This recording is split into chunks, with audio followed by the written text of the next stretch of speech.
You know what I'm realizing?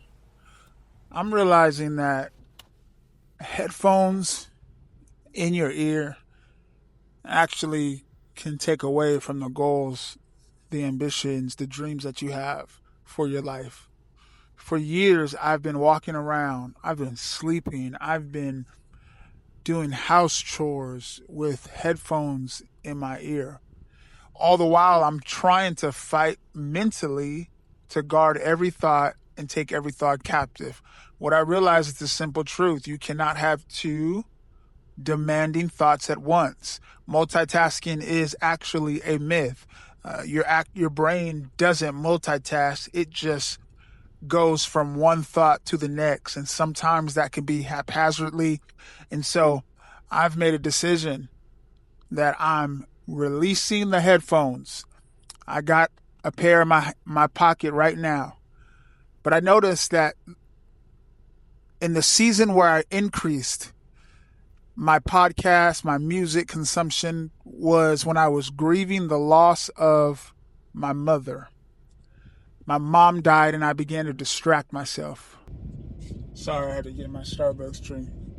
The moment where my mom passed away, I remember waking up that next morning, my eyes swollen from stress and from crying, sitting my family down. My wife already knew, but sitting our kids down. At that time, she would take our kids every Saturday or watch them every Saturday. And I remember sitting them down and saying, hey, Nana died. That's what we called her. Nana passed away. And from that moment on, I found myself not just scrolling, but trying to escape reality, whether it was conscious or subconscious. I just found myself listening to podcasts, just trying to have something always in my ear. And I don't know why, but I think it was because I was trying to distract myself. The problem is you can never distract yourself out of pain.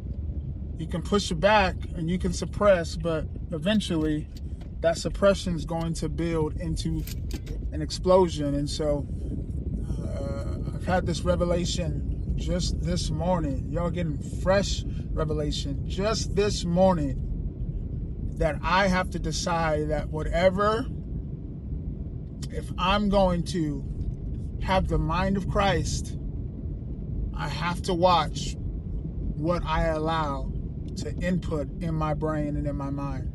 You have to do the same. You have to put yourself in a position where you think you are weaker than you actually are. Because most of us, we think that we're stronger than we are. And most of us are stronger. Father's Day gift. Most of us are stronger than our environment, but only for so long. Only for a given time. Only for a given moment.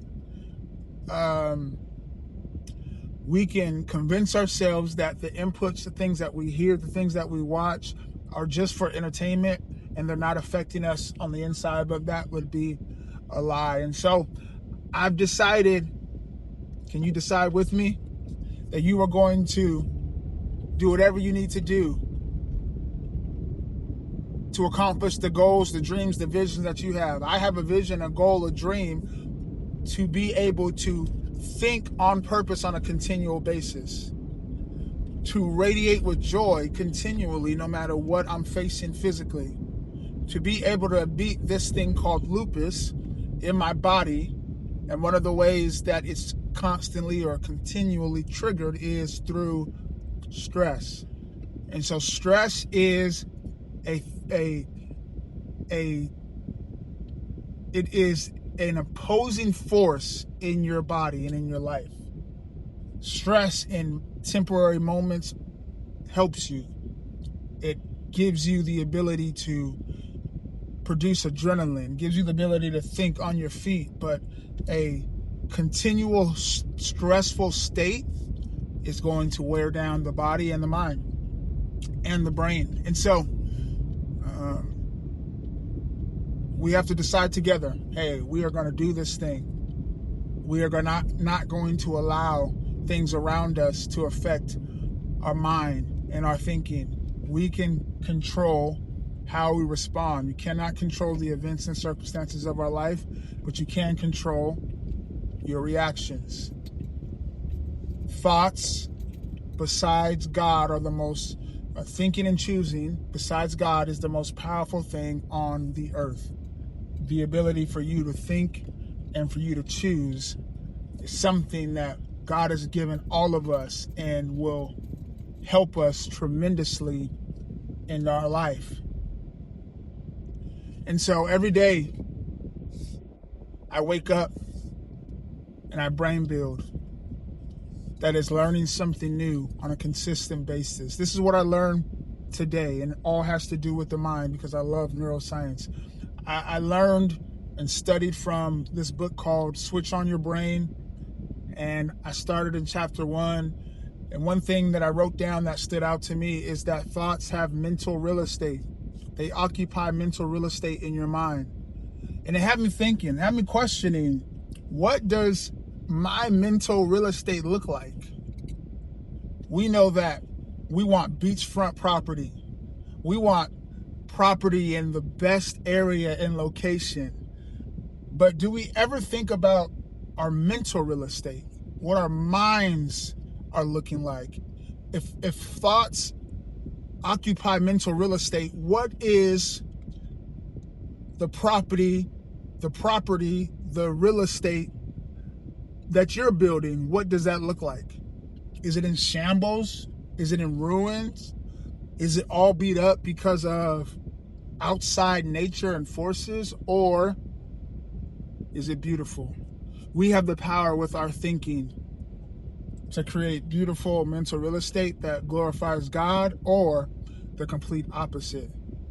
I also learned that hope is the thing that helps your brain to move in a positive direction. It helps move your brain in a positive direction, and you have the ability with your thoughts to be able to do that. Do you have hope for the future? Do you look forward to things that are in front of you rather than just ruminating on what's behind you? Do you have the ability to see and have the foresight to see that God is going to do something in your future rather than just looking back on what he did in your past? That's the question that you have to answer. I also learned that we can control the physical nature of our thoughts. We have the ability to do that, right? And we have to continue on a regular basis to think on purpose. You have to, on a regular basis, make the decision every day. You're going to wake up and you're going to think in a way that glorifies God. My goal is to be the best thinker in Las Vegas. The person that thinks the clearest. That glorifies God with his mind. That doesn't just pray and then go back into a victim mindset, but prays and continues to think on purpose.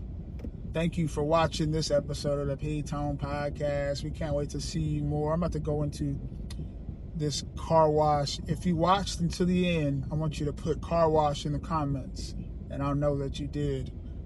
Like, comment, subscribe. Thank you guys for everything that you're doing.